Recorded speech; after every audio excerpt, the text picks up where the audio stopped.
अगर आप एक बिजनेसमैन हो और आपको या तो टर्म लोन, जिसको हम अनसिक्योर्ड लोन भी बोलते हैं, या आपको ओवरड्राफ्ट लिमिट, जो अनसिक्योर्ड ओवरड्राफ्ट लिमिट, इन दोनों में से किसी की भी जरूरत है, तो आज का वीडियो आपके लिए है। इस वीडियो में हम बात करने वाले हैं कि टर्म लोन क्या होता है, ओवरड्राफ्ट लिमिट क्या होती है, कौन कौन से बैंक आपको टर्म लोन या ओवरड्राफ्ट लिमिट आज की डेट में ऑफर कर रहे हैं। तो वीडियो स्टार्ट करते हैं। वीडियो स्टार्ट करने से पहले सभी से रिक्वेस्ट करूंगा कि आप चैनल को सब्सक्राइब जरूर कर दें, क्योंकि इस चैनल पे हम टर्म लोन और ओवरड्राफ्ट लिमिट के बारे में सिर्फ बातें नहीं करते, आपको लोन भी करा के देते हैं। आप स्क्रीन पे दिए नंबरों पे हमें कॉल कर सकते हो, हमारी टीम से डिस्कस कर सकते हो, जो कि आपको हेल्प करते हैं एक अनसिक्योर्ड फंड अरेंज करने में। तो वीडियो को स्टार्ट करते हैं। सबसे पहले ये समझते हैं कि टर्म लोन क्या होता है और ओवरड्राफ्ट लिमिट क्या होती है और ड्रॉप लाइन ओवरड्राफ्ट लिमिट क्या होती है। तो टर्म लोन का सिंपल सा मतलब है कि जिस लोन के जब जब आप लोन लेते हैं बैंक से, तो जिस लोन के अगेंस्ट में आपको फिक्स टेन्योर के लिए एक ईएमआई देनी है। फॉर एग्जांपल, मान लीजिए आपने 10 लाख रुपए का लोन लिया और 10 लाख रुपए पे 37 से 38 हजार रुपए की आपने ईएमआई 36 महीने के लिए बनती है। तो 37 हजार रुपए की ईएमआई अगले 36 महीने तक आपको हर महीने एक फिक्स रेट पर देनी है। इसको बोलते हैं अपना टर्म लोन। टर्म लोन में एक फिक्स ईएमआई आपकी बन जाती है, जो हर महीने आपके अकाउंट से कटेगी, इररिस्पेक्टिव ऑफ द फैक्ट कि आप फंड उसको यूज कर रहे हो या नहीं कर रहे हो। आपको फिक्स ईएमआई, प्रिंसिपल और इंटरेस्ट दोनों साथ के साथ देने हैं। 36 महीने या 3 साल में आप डेट फ्री हो जाएंगे, आपके ऊपर कोई कर्जा नहीं रहेगा। इसको बोलते हैं टर्म लोन। अब आते हैं ओवरड्राफ्ट लिमिट पे। तो ओवरड्राफ्ट लिमिट का सिंपल सा मतलब ये होता है कि जिस लोन को जितने टाइम के लिए या जितने दिन के लिए आप यूज करते हो, उसी पे इंटरेस्ट पे करते हो। आपको साल का इंटरेस्ट या महीने का हर दिन का इंटरेस्ट नहीं देना होता। जितना पैसा जितने दिन के लिए यूज करते हो, उसी पे आपको इंटरेस्ट देना होता है। मान लीजिए आपने 10 लाख रुपए की लिमिट ली। मान लीजिए आपने 10 लाख रुपए की लिमिट ली, तो 10 लाख रुपए में से आपने 2 लाख रुपए 2 ही दिन के लिए यूज करे। मान लीजिए 14 और 15 तारीख को आपने 10 लाख रुपए की लिमिट में से 2 लाख रुपए निकाले, तो आपको जो इंटरेस्ट देना है वो 2 दिन का देना है, 14 और 15 तारीख का। पूरे महीने का इंटरेस्ट नहीं देना है। तो ये बेनिफिट होता है ओवरड्राफ्ट लिमिट का। ओवरड्राफ्ट लिमिट में एक फिक्स ओवरड्राफ्ट लिमिट बन जाती है, जिसके अगेंस्ट में आप अपने अकाउंट से कभी भी कितने भी पैसे निकाल सकते हो, और इंटरेस्ट जो है आप उसी अमाउंट पे देते हो जो आप यूज करोगे। अब तीसरा एक ऑप्शन आता है ड्रॉप लाइन ओवरड्राफ्ट लिमिट। तो ड्रॉप लाइन ओवरड्राफ्ट लिमिट क्या है? अभी रिसेंट में नया कॉन्सेप्ट आया है। तो ड्रॉप लाइन ओवरड्राफ्ट लिमिट का सिंपल सा क्या मतलब होता है कि जिसमें ओवरड्राफ्ट लिमिट और टर्म लोन दोनों के बेनिफिट्स इंक्लूड हैं। तो इसको समझते हैं एक एग्जांपल से। मान लीजिए आपने 10 लाख रुपए की एक ड्रॉप लाइन ओवरड्राफ्ट लिमिट आपकी अप्रूव होती है। अब 10 लाख रुपए पे आपने जो इंटरेस्ट है, इंटरेस्ट आपने देना है। मान लीजिए आपने एक महीने में 2 दिन यूज करा, 14 और 15 तारीख को 2 लाख रुपए यूज करे, तो महीने के एंड में आपके जो इंटरेस्ट लगेगा वो 2 लाख रुपए पे लगेगा, 2 दिन का, 14 और 15 तारीख का। बट आपकी जो लिमिट है, आपकी जो विड्रॉइंग पावर है, वो 10 लाख रुपए से अगले महीने 980 रह जाएगी, या जितने भी 970 रह जाएगी। जिससे क्या होता है, आपके ऊपर एक बर्डन नहीं रहता कि आपकी ओवरड्राफ्ट लिमिट खड़ी हुई है। आपकी आउटस्टैंडिंग बैलेंस कम होता रहता है, आपकी विड्रॉइंग पावर कम होती रहती है। मान लीजिए आपने 10 लाख रुपए आपने डे वन पे लिए, तो अगले महीने आप उसमें से 970 निकाल सकते हो, उससे अगले महीने 960 निकाल सकते हो, उससे महीने 9 निकाल सकते हो। इस तरीके से 30-40 हजार रुपए से जो भी आपकी ईएमआई बनती है, या जो भी एक फिक्स अमाउंट होता है, वो बैंक आपको कन्वे कर देगा।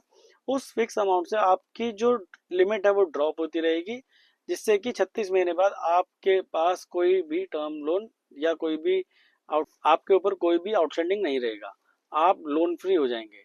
तो तीनों के जो तीनों प्रोडक्ट हैं, या टर्म लोन है, ओवरड्राफ्ट लिमिट है, या आपकी ड्रॉप लाइन ओवरड्राफ्ट लिमिट है, तीनों के बेनिफिट्स अलग अलग हैं, तीनों के यूज करने के तरीके अलग है। मान लीजिए आपको कोई ऐसा खर्चा करना है जिसके अंदर पैसा आपका 2-3 साल में आएगा, एक साथ नहीं आ सकता, तो वो ऐसे खर्चे पे आपको हमेशा टर्म लोन यूज करना चाहिए। जैसे कि आपने मशीनरी खरीदनी है, कोई ऐसा खर्चा करना है जिसके अंदर आपको पैसा, आपको पता है कि हफ्ते 10 दिन में 2 महीने में आ जाएगा, तो ऐसे खर्चे आपको ओवरड्राफ्ट लिमिट से करने चाहिए।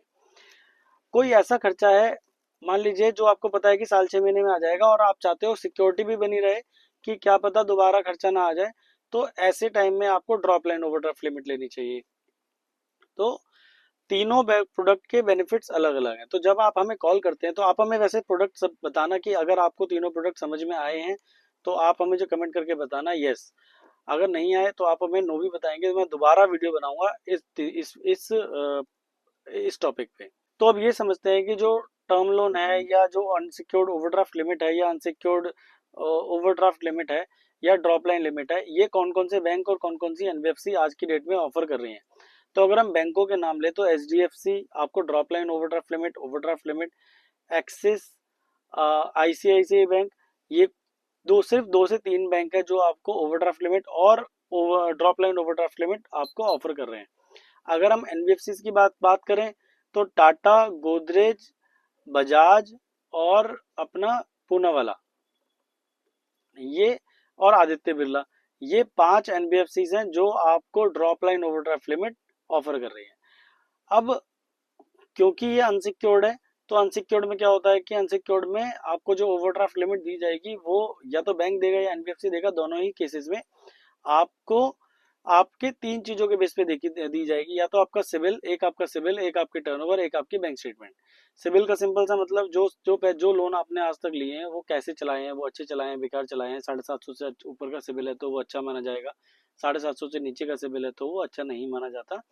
और उसमें इसका मतलब ये है कि कहीं ना कहीं कोई दिक्कत है। और अगर आपका सिविल 600 से भी नीचे चला जाता है, इसका मतलब ये है कि कहीं ना कहीं आपके सिविल में कोई ना कोई दिक्कत है, आपको उसे रेक्टिफाई करना है। तो अगर आप अपना सिविल भी रेक्टिफाई कराना चाहते हैं तो आप हमें कांटेक्ट कर सकते हैं और हमें व्हाट्सअप या ये कमेंट बॉक्स में भी बता सकते हैं कि मेरा सिविल खराब है, तो आप मुझे प्लीज़ कांटेक्ट। तो एक आपका सिबिल देखा जाता है, दूसरी आपकी बैंक स्टेटमेंट देखी जाएगी कि आप अपने बैंक स्टेटमेंट में कितने रुपए बैलेंस आप मेंटेन करते हैं, कोई ईएमआई आपकी बाउंस तो नहीं है, कोई चेक बाउंस तो नहीं है, कोई इनवर्ड बाउंसिंग है तो नहीं है, कोई आउटवर्ड बाउंसिंग तो नहीं है, ये देखी जाएगी। थर्ड आपकी टर्नओवर देखी जाएगी कि आप पक्के की टर्नओवर कितनी दिखा रहे हैं। इंडिया में कच्चे और पक्के की दोनों की टर्नओवर होती है, तो कभी भी कच्चे की टर्नओवर, जो आपकी कैश की टर्नओवर है जिस पे आप ना तो जीएसटी फाइल कर रहे हैं ना कोई टैक्स फाइल कर रहे हैं, वो टर्नओवर कभी भी काउंट नहीं होती, ना वो गवर्नमेंट के लिए ना वो बैंक के लिए। बैंक हमेशा जीएसटी 3B, जो आप जीएसटी डिपार्टमेंट को अपनी टर्नओवर दिखाते हो, उसी पे आपको लोन या ओडी प्रोवाइड कराता है। तो आपको क्या करना है, अगर आपको लोन की या ओडी की जरूरत है और आपको अनसिक्योर्ड लोन देख रहे हो क्योंकि कोई प्रॉपर्टी आपके पास है नहीं या अभी नया बिजनेस है, तो आप अनसिक्योर्ड लोन दे सकते हैं। हम 3 लाख रुपए से 2 करोड़, 4 करोड़, 5 करोड़ रुपए तक की फंडिंग अरेंज कराते हैं। मिनिमम टर्नओवर जो हमें चाहिए होती है वो 60-70 लाख रुपए की टर्नओवर एक आपकी मिनिमम होनी चाहिए। इससे कम की टर्नओवर है तो लोन होने में थोड़ी दिक्कत होती है। टर्नओवर 60-70 करोड़, 60-70 लाख रुपए की टर्नओवर वाले कस्टमर ही ऐसे होते हैं जिनको ई बैंक इजीली लोन प्रोवाइड कराता है।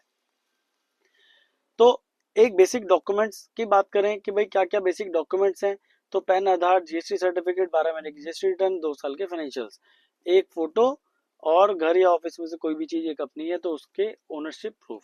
ये कुछ बेसिक डॉक्यूमेंट्स हैं जो हमें रिक्वायर्ड होते हैं किसी भी लोन को या ओवरड्राफ्ट लिमिट को प्रोसेस कराने के लिए।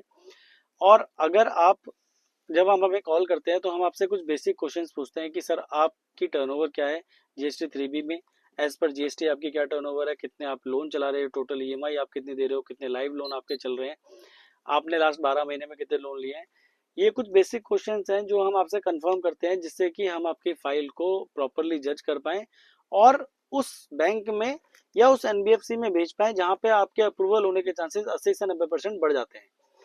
हम कभी भी आपकी फाइल कभी आंख बंद करके या फिर हमने जस्ट भेजने के लिए भेज दी इसलिए नहीं भेजते हैं। हम पहले आपकी पूरी प्रोफाइलिंग करते हैं, पहले आपकी पूरी प्रोफाइल को रीड करते हैं, उसके बाद हम उस पर्टिकुलर बैंक या उस पर्टिकुलर एनबीएफसी में आपकी फाइल फॉरवर्ड करते हैं जहां पे आपके अप्रूवल होने के चांसेस सबसे ज्यादा हैं। अगर हम बैंकों की बात करें, एनबीएफसी की बात करें जो हमारे पैनल पे हैं, तो HDFC, Axis, ICICI, Kotak, Deutsche, Standard Chartered, ये कुछ बैंकों के नाम है जो हमारे पैनल पे हैं। अगर हम एनबीएफसी की बात करें तो टाटा, बजाज, चोला, पूनावाला, पीरामल, ये कुछ एनबीएफसी हैं जो हमारे पैनल पे हैं। तो अगर आपकी रिक्वायरमेंट है बिजनेस लोन की या अनसिक्योर्ड लोन की, 3 लाख रुपए से 5 करोड़ रुपए की कोई भी रिक्वायरमेंट है, अपनी टर्नओवर 50-60 लाख, 70 लाख, 1 करोड़, 2 करोड़, 10 करोड़, कोई भी टर्नओवर है, तो आप हमें कांटेक्ट कर सकते हैं। पैन इंडिया सर्विस हमारी अवेलेबल है। आप दिल्ली से हैं, आप मुंबई से हैं, चेन्नई से हैं, कोलकाता से हैं, राजस्थान से हैं, हरियाणा से हैं, उत्तर प्रदेश से हैं, आप किसी भी जिले किसी भी जगह से हैं, हम आपका लोन आपके शहर से ही करा के देंगे। ऑनलाइन प्रोसेस है ऑलमोस्ट सारे बैंकों का। तो आपको अगर रिक्वायरमेंट है ओवरड्राफ्ट लिमिट की या अनसिक्योर्ड लोन की, तो आप हमें कॉल कर सकते हो स्क्रीन पे दिए नंबरों पे, या आपके किसी फ्रेंड को रिक्वायरमेंट है तो आप ये वीडियो उसको भेज सकते हो ताकि वो आपके वीडियो से, इस वीडियो की हेल्प से आपके हमारे पास आ सके। अगर आपको हमारे ये वीडियो पसंद आया हो तो चैनल को सब्सक्राइब, वीडियो को लाइक और वीडियो पे कमेंट करना बिल्कुल ना भूलना, क्योंकि क्या पता आपके इस कमेंट से हमें एक नया आपके किसी फ्रेंड को जरूरत हो और उस तक ये वीडियो पहुंच जाए। बहुत बहुत धन्यवाद। आज के लिए इस वीडियो में इतना ही। कल इसी टाइम इसी चैनल पे दोबारा मिलेंगे एक नए बैंक के साथ, एक नई एनबीएफसी के साथ, जिसके बारे में डिस्कस करेंगे, जहां से आप कैसे लोन ले सकते हो। अगर आप किसी एनबीएफसी या किसी बैंक का प्रोसेस जानना चाहते हो कि उस बैंक में हमें लोन कैसे मिल सकता है, तो आप हमें कमेंट करके बता सकते हो कि आपको किस बैंक या किस एनबीएफसी के बारे में जानना है। बहुत बहुत धन्यवाद।